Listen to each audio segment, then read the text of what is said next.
selamat menyaksikan.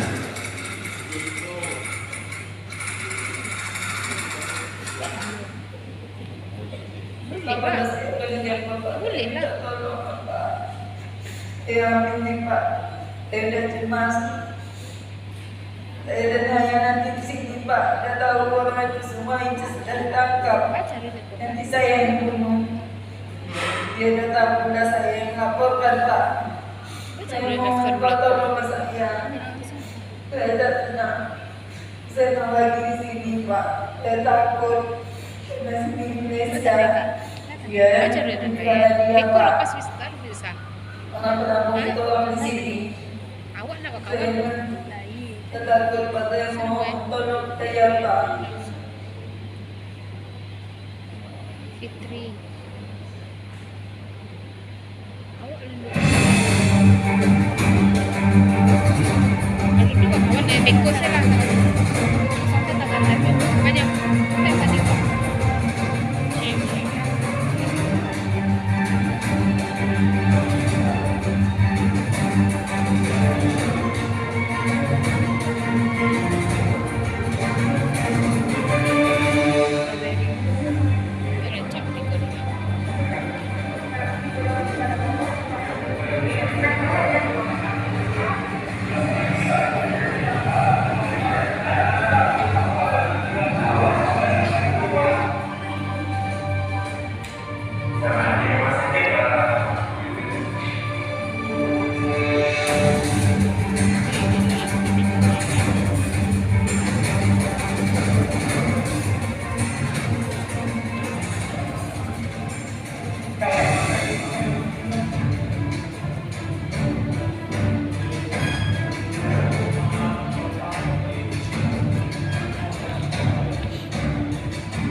Assalamualaikum warahmatullahi wabarakatuh.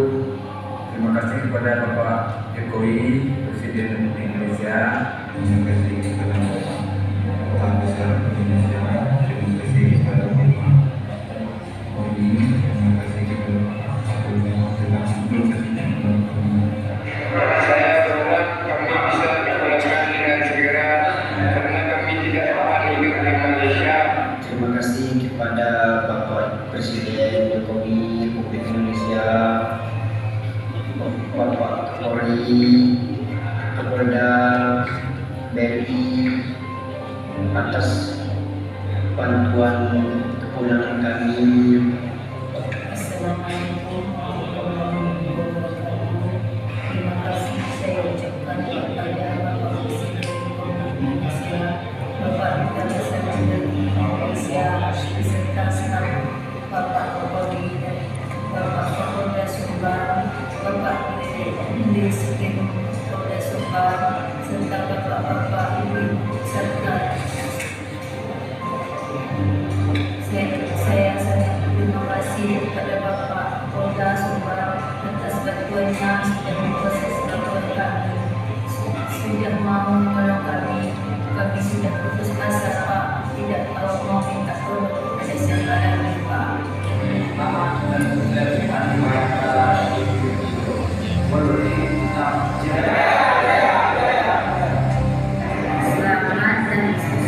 Hari Bayangkara Hari 77. Polri tetap jaya jaya jaya.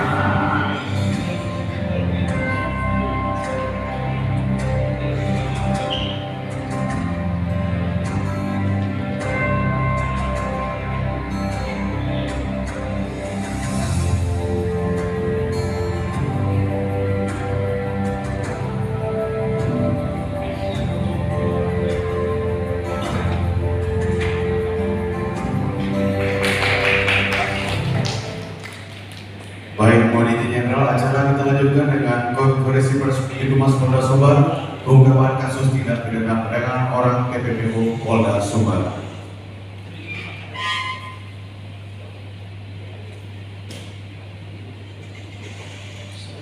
Assalamualaikum warahmatullahi wabarakatuh. Selamat siang dan salam sejahtera untuk kita semua. Yang saya hormati Pak Dirkrim, yang saya hormati Pak Kabid Humas, insan media, insan pers yang saya banggakan. Pada kesempatan ini tentunya kita bersyukur dipertemukan di ruangan ini dalam rangka press release perkara PPPO yang menjadi atensi pimpinan dan menjadi perhatian publik termasuk internal Polri sebagai penegak hukum. Atas rahmatnya kita diberi kesehatan sehingga rangkaian upaya hukum yang dilakukan oleh jajaran Polda Sumatera Barat, baik yang di Mapolda di bawah kepimpinan Dirkrim sebagai penjurunya, dan termasuk para kapolres jajaran yang juga mengungkap perkara yang sama. Walaupun kasusnya di tempat kejadian perkara yang berbeda, temposnya juga tidak sama, tetapi dari sisi tindak pidana perdagangan orang dengan berkenaan pasal-pasal tertentu di dalam undang-undang itu setidak-tidaknya di dalam 1 bulan terakhir ini Polda Sumatera Barat dan jajaran sudah berhasil mengungkap perkara tindak pidana perdagangan orang sebanyak 11 perkara dari 11 laporan polisi dengan 12 tersangka saat ini yang nanti pastinya akan berkembang lagi di saat proses penyelidikan maupun penyidikan lanjutan, dan juga 24 korban yang terdata 1 bulan terakhir ini. Sejak setidak-tidaknya mulai September 22 laporan baru masuk 23 Mei dan 23 Mei sampai hari ini itu sudah tertera, sudah terungkap kurang lebih 11 laporan polisi, 12 tersangka dan 24 korban. Di mana saja itu terjadi di wilayah Sumatera Barat. Yang pertama adalah di Pasaman Barat, itu di awal cerita. Di Pasaman Barat sudah ditangani oleh Polres Pasaman Barat, tetapi satu di antaranya karena ini perkara yang cukup besar sehingga satu perkara lainnya dilimpahkan ke Polda ditangani Dirkrim, yang korelasinya nanti akan kita sampaikan antar negara, yaitu Malaysia dan Indonesia. Yang lain-lain ada 10 laporan polisi itu terjadi di wilayah provinsi atau juga dibilang PPPO antar provinsi, dan di antaranya juga antar kota dan kabupaten. Yang pertama adalah Pasaman Barat, 2 perkara, 1 perkara ditangani Polda dan 1 perkara ditangani oleh Polres Pasaman Barat. Yang di Polres Padang ada 2 perkara, yang di Pariaman ada 1 perkara dalam penyelidikan. Kemudian di Solok 1 perkara, Solok Kota 1 perkara, Solok Selatan 1 perkara, Pesisir Selatan 1 perkara, dan Pasraya 1 perkara, dan Bukit Tinggi 1 perkara. Seluruhnya ada 11 perkara di 11 laporan polisi. 1 diantaranya masih dalam lidik, yaitu Pariaman, dan yang lain sudah proses penyidikan, bahkan tersangkanya sudah kami tahan. Bagaimana ceritanya? Secara umum, perdagangan orang atau setidak-tidaknya dikatakan di dalam Undang-Undang Nomor 21 Tahun 2007 tentang pemberantasan tindak pidana perdagangan orang, ini pasal-pasalnya kita lihat saja pada poin secara umum, yaitu pasal 4 dan pasal 2. Kalau pasal 4 ini nanti yang diterapkan saat terjadinya tindak pidana perdagangan antar orang, perdagangan tindak pidana perdagangan orang antar negara. Kemudian kalau untuk lebih spesifik di pasal 2-nya yaitu terkait dengan kecenderungan adanya eksploitasi kejahatan seksual, perdagangan wanita dan lain sebagainya. Kronologisnya adalah ada 2 hal yang kita cermati, ada 4 hal yang kita dalami. Yang pertama adalah di poin rekrutmen, yang kedua adalah di tempat penampungan, dan yang ketiga ketiga di tempat pengiriman, dan yang keempat adalah tempat pengembalian. Nanti di situ akan terjadi korelasi antara siapa berperan apa atau berbuat apa, jaringan mana, kemudian modus operandi yang digunakan seperti apa.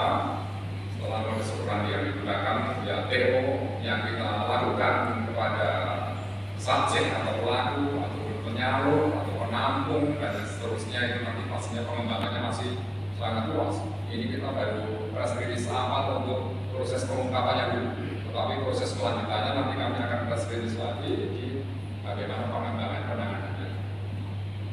Rata-rata dari 11 perkara yang terjadi adalah memang itu suatu jaringan, dan di antaranya ada juga yang perorangan, menampung atau mengumumkan atau mencari, ya, tahapan rekrutmennya itu mencari sasaran pengangguran atau mungkin lulusan SMP, SMA yang mungkin belum ada pekerjaan. Para pelaku itu mencari orang-orang di desa-desa, di nagari-nagari, jorong melalui informasi Pak RT, Pak RW, ya, orang-orang yang kira-kira anaknya pengen kerja.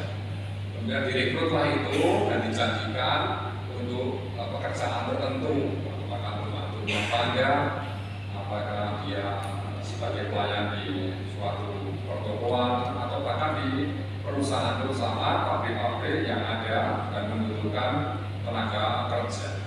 Itu awalnya seperti ini.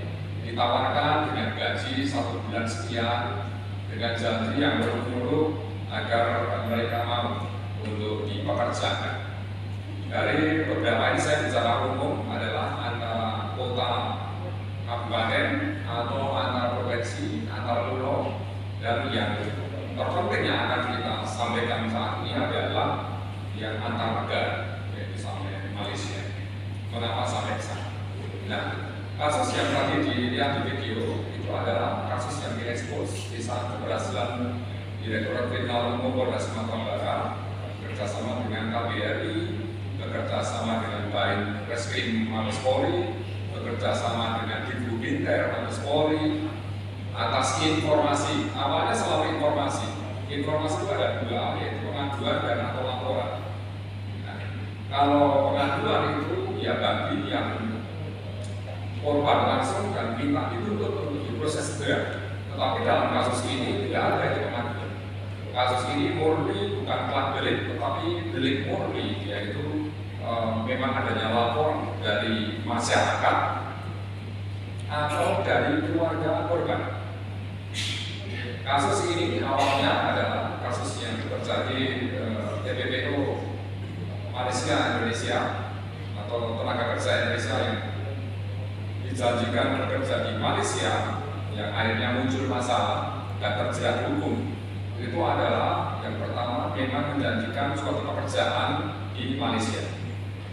Sudah dikirimlah tidak-tidaknya 10 orang dari masyarakat Minang di Sumatera Barat untuk dipekerjakan di Malaysia di dalam perusahaan tertentu. Nanti secara spesifik akan disampaikan Pak Dirjen rigid ya, bisa bicara umumnya. Tetapi ya di sana walaupun sudah ditampung dan dipekerjakan, tapi ternyata gaji mereka yang 2 bulan sampai 3 bulan itu tidak diberikan, tetapi justru dipungut atau diambil oleh yang menyalurkan tenaga kerja itu. Awalnya seperti itu. Sehingga mereka yang mencari pekerjaan lain karena pekerjaannya sudah dijanjikan, bahkan mereka sudah menghasilkan uang, itu ternyata gajinya tidak diberikan oleh para korban. Sehingga mereka kesulitan dalam kehidupannya dan terus-menerus, sementara mereka dalam banyak apa oleh pengguna, oleh usernya, oleh majikannya. Majikannya tidak tahu kalau gajinya itu ternyata jatuh di tangan orang yang menyalurkan itu. Nah, ini tertipu akhirnya mau kembali visa, paspor dan sebagainya disimpan oleh majikannya. Dalam pengurusan kesana kemarin mungkin tidak tahu bagaimana jalur yang harus diikuti. Akhirnya yang mereka kelelahan di sana. Akhirnya muncul seperti video tadi itu. Itu muncul video itu adalah setelah dari Direktorat Kriminal Umum Polda Sumatera Barat mendapatkan informasi dari keluarganya, kemudian melakukan terma antar instansi terkait yang tadi saya sebutkan, barulah saya perintahkan Pak Dirkrim untuk berangkat ke Malaysia. Setelah saya koordinasi dengan Pak Kabid Binter dan Pak Kabid Binter dan Pak Reskrim. Berangkat ke Malaysia juga ada pendampingan dari Ibu Binter dan juga dari Pak Reskrim. Tujuannya adalah biar tidak terjadi misanis tadi karena ini antar negara dan atas ketuntutan Bapak Kapolri pasti. Mengapa hal ini seolah-olah baru digencarkan saat ini? Sebenarnya tidak. Karena di 2022 Polda Sumatera Barat juga sudah berhasil mengungkap 7 perkara. Jadi bukan berarti baru 23 tahun 2023 setelah ada perintah, tidak. Apa yang menjadi alasannya? Karena pimpinan tertinggi di dalam TPPO, Komandan Satuan Tugas itu Pak Kapolri. Ini yang mendasar. Sehingga ya kami sangat intens dan juga gencar, bukan hanya di Sumatera Barat, tapi seluruh polisi republik ini bagaimana cara mendapatkan perkara tentang tindak pidana perdagangan orang, baik itu tingkat kabupaten, kota, tingkat provinsi maupun antar pulau termasuk antar negara. Ini gambaran umumnya.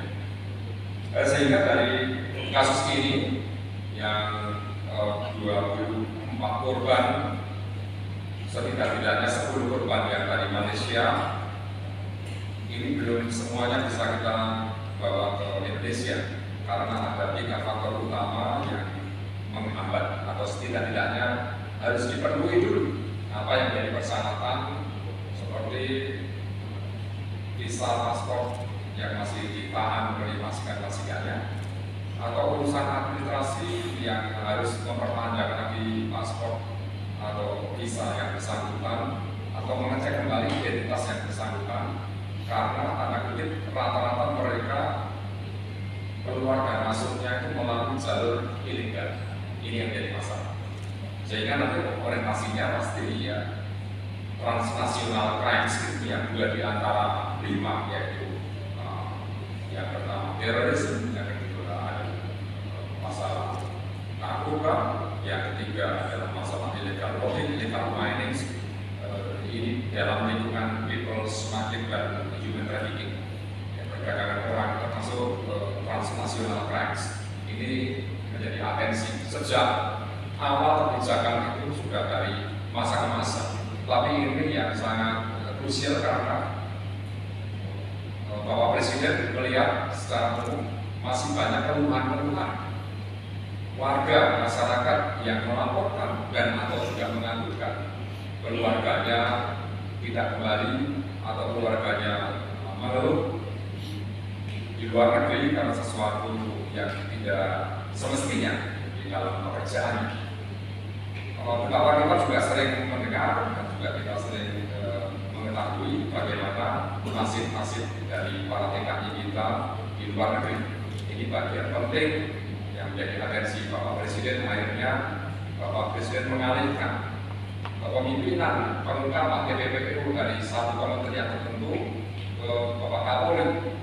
Yang ini pasti melatar belakangi bahwa saat ini Polri memang sedang intens untuk mengungkap berbagai perkara, baik transnational crimes, kejahatan konvensional, kejahatan yang berkorelasi dengan kontingensi, termasuk kejahatan yang merugikan kekayaan negara.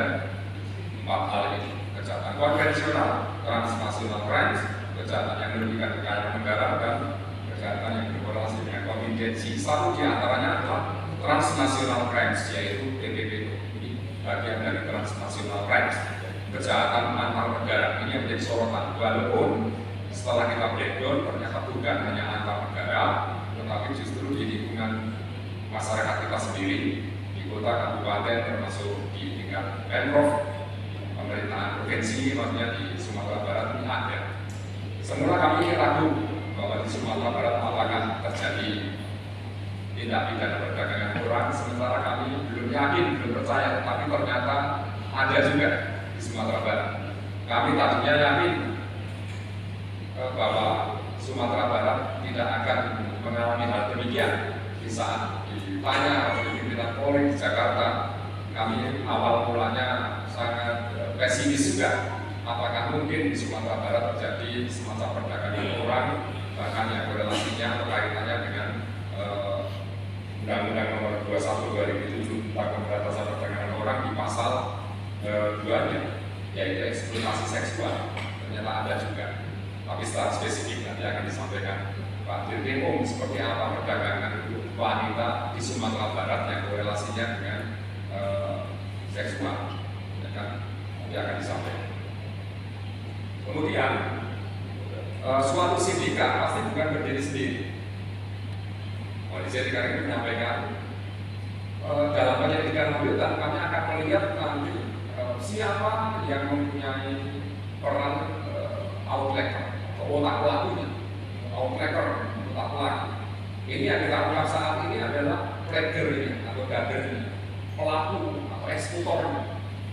Tetapi nanti kalau sudah sampai ke downlegger sama medlegger, itu berarti ya ikut serta, ikut membantu melakukan. Ada pelaku utama yaitu eksekutornya, ada yang turut serta melakukan, ada ikut serta membantu melakukan, ada juga otak pelaku. Ya kan? Di dalam sindikat suatu tindak pidana itu selalu ada legger, downlegger, medlegger, outlegger. Pelaku utama sebagai eksekutor, ada yang ikut membantu melakukan, turut serta membantu melakukan, dan otak pelaku. Ini nanti akan kita ungkap juga. Jadi kalau tersangka 12 orang ini yang di depan mata, yang dia ini benar-benar membawa korban ini atau menyalurkan korban ini atau menerima uang dari gaji para korban, upah para korban. Nah, nanti Pak Dirkrim juga sudah mempunyai gambaran dari ini, tapi belum kami ekspos karena khawatirnya nanti jadi blunder. Ya, tapi nanti perkembangannya pasti ada. Sekali lagi, ini organisasi ini masih ada. Kalau organisasinya ada, sindikatnya ada, berarti tersangkanya bukan hanya leggernya, tapi nanti ada di balik itu ada siapa, itu nanti akan kita ungkap. Sebagaimana juga rekan-rekan pada seluruh Kapolres yang diantaranya ada 9 LP atau 10 LP, 1 LP yang kritik, 9 LP yang sudah sidik, itu juga sama. Prosesnya bukan hanya satu tersangka. Tidak mungkin orang hanya membawa seseorang, kecuali ada yang merekrut. Dan merekrut itu bisa jadi mereka sudah bekerja sama.